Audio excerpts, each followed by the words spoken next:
大家好啊！有好多媽咪咧就叫我問我平時每日煲湯咧係用啲乜嘢器皿去做嘅？咁我每日咧都會煲湯。咁我而家今日煲咧就係煲川貝鱷魚肉蜜棗杏仁湯嘅。咁我而家就大火咁滾緊啲材料啦。咁而家咧，我呢一個煲咧就係好多人都問我嘅，唔係一個 slow cook，佢係一個可以校溫度嘅一個煲咁啦。咁都可以滾到好大火嘅。咁呢個就可以滾到咁。咁我頭10分鐘咧就會大滾，等佢啲材料我浸咗之後出咗味。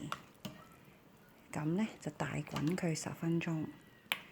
咁而家咧，我滾咗10分鐘啦。咁我就而家轉細火 slow cooking，咁樣就去煲我呢啲嘅。咁變有川貝啦，有果皮啦，有鱷魚肉啦。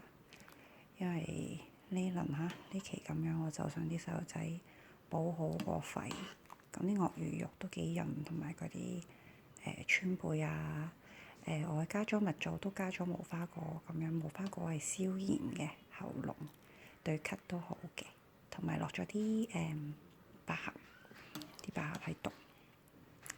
百合都有潤肺啊，同埋飲完啲細路仔舒服啲嘅。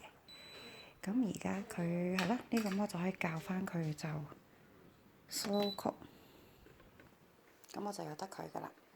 咁我真係好方便。咁你見到 slow cook 咧，如果你留意咧，記住咧就係要有少少咁樣微嘅微滾嘅。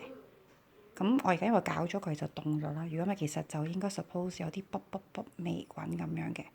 咁我咁樣嘅微滾咁樣咧，大概2-3個鐘。咁今晚咧就其實個湯就畢出嚟俾細路仔飲就得㗎啦。你可以加鹽又得，唔加就得。咁呢個就係我每日都會用嘅幫我幫得好好嘅一個煲湯嘅工具啦。咁其實好多其他嘅 product 都可以有咁樣嘅，可以校溫度，幫你唔使睇火，咁樣閂咗個煲就可以今晚有湯飲㗎啦，好方便。